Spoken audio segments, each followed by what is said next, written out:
Hello again, I'm Sakurako Iwagami. Please join me in Gasho.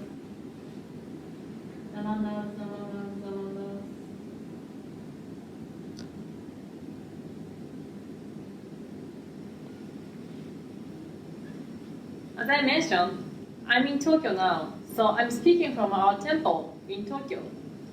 Originally, I was going to share this Dharma talk at the Berkeley Buddhist Temple. But when Kohara Sensei asked me to be today's guest speaker last year, no one could imagine these circumstances at the time. So I truly feel that life is impermanent and unpredictable. So today, since I am at our temple, I would like to show you the temple a little bit. Anyway, have you been to Tokyo Tower? Our temple is located very close to Tokyo Tower. It takes just 10 minutes on foot. Our temple was established in 1212 by Tendai Buddhist monk, not Shin Buddhist monk. When Shuda Shonin visited us, our temple in 1226, the head minister of that time converted from Tendai Buddhism to Shin Buddhism. Since then, this temple has become Shin Buddhist temple. This temple is called Komyoji. The meaning of Komyo is meaning of the bright and light. So I will show you the inside of the Hondo. This is the Buddha hall, the Hondo. Then the statue on the center is Amida Buddha. On the right side, there is a Shena Shonin. Then on the left side, there is a Renyu Shonin. So this area is called Onaijin. It is the most important place in the Hondo.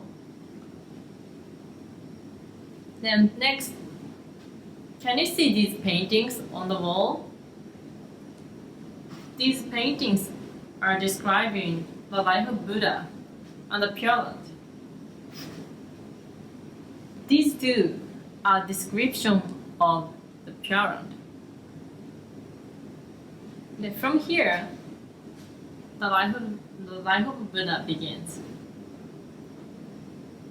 This is the moment that Buddha's mother was pregnant. And then that he was born in the Lumbini garden. And then he renounced his position and left the palace. After getting over an attack of devil, he awakened its enlightenment. Then, this is the first sermon of the Buddha.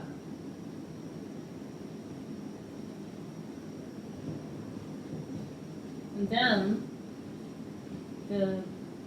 this is the Nirvana, the Buddha's death. Then last one is Buddha's stupa. Next, let's look at the outside.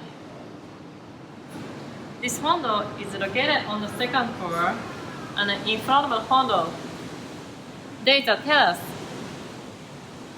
This space is open to the public, so anyone can come and stay here.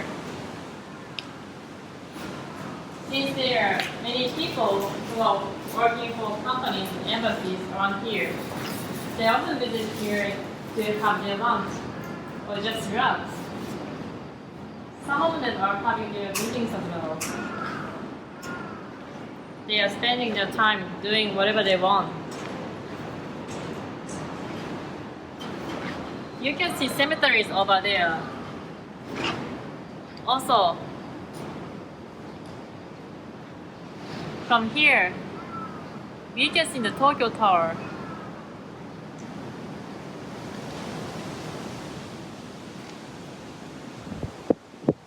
So he's Hihara-san.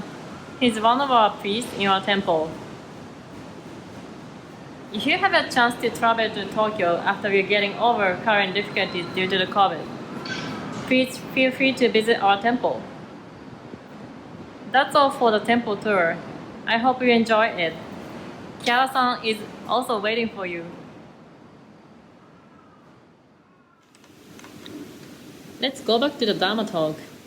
Today's message is, you indeed are your own master. You indeed are your own refuge. Therefore, control yourself as a merchant controls a good horse. This message tells us that you are the only one who can control yourself. I sometimes see a type of person who blames others and circumstances for their mistakes. I guess many of you have met these kinds of people so far. Of course, I, myself, I can be a kind of person when I have some troubles. I'm sometimes irritated when I am going to be late for any schedule, and I tend to blame my family and circumstances for my faults.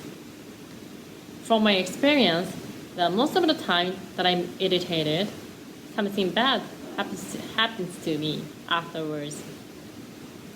For example, since I came back to Tokyo, I live in the temple, and I'm studying and working on my homework at my temple.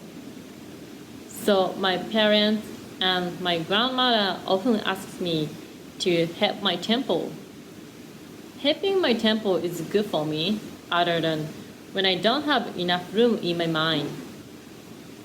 When the homework deadline is coming soon and then I'm hectic, then my family asks me to do something. I tend to be irritated and try to finish what they asked me quickly. If doing so, I'm often likely to make mistakes on the work and take more time to fix it. As a result, I spend more time doing the temple work, and my time for homework is running out. And then I blame my family because I don't have enough time to study.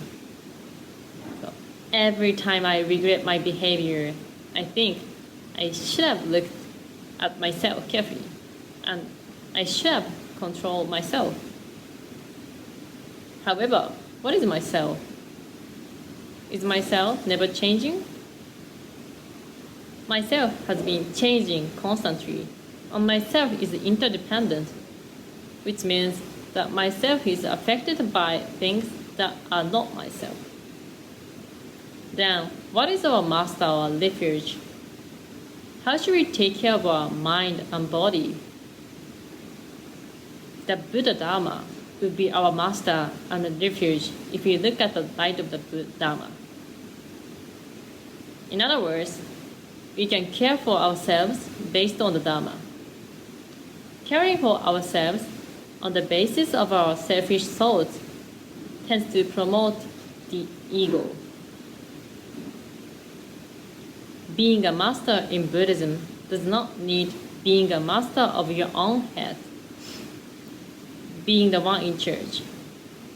If I put myself in charge, I will only become frustrated and disappointed. Instead, we receive the light of the Dharma and use it to guide our action. In the Mahaparinibbana Sutta, it is said that when the Buddha realized he didn't have much time to live longer, he said to Ananda, one of his great disciples, "Ananda, you should live as islands unto yourselves, being your own refuge, with no one else as your refuge, with the Dharma as your island, with the Dharma as your refuge, with no other refuge." We ourselves are likely to be selfish and egotistical without Dharma. However, if we learn the teaching of Buddha or listen to the Dharma talk, the Dharma will guide us to go in the right direction. As many of you know, Shakyamuni Buddha taught us, life is impermanent. In other words, all things in life are changing. It seems to me that the COVID-19 makes us realize everything is impermanent in the universe. Under these changing circumstances, we are required to accommodate this new situation and take action. Since we are living in this uncertain world, it seems to be more important to take care of our mind and body with Dharma. As you recite in the Golden Chain every Sunday, I'm also trying to think beautiful thoughts, to say beautiful words, to do beautiful deeds. As I said, since I live in temple, I'm surrounded by the Dharma and the light of the Buddha all the time. But even I often tend to forget about it. So speaking to you as a guest speaker like today was a good opportunity to make me look at and remember what I'm doing in my daily life. One episode that is related to our temple is that, according to legend, it is said that the statue of the Buddha of the temple shined with a special brilliant light and saved people from the plague. The circumstances were similar to the current situation. Afterwards, our temple was renamed Komyoji, which means like Brilliant Light Temple.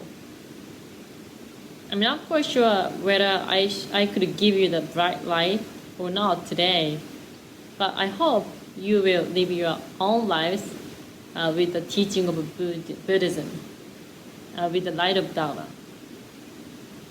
So thank you for inviting me and giving me a chance to share Dharma talk today.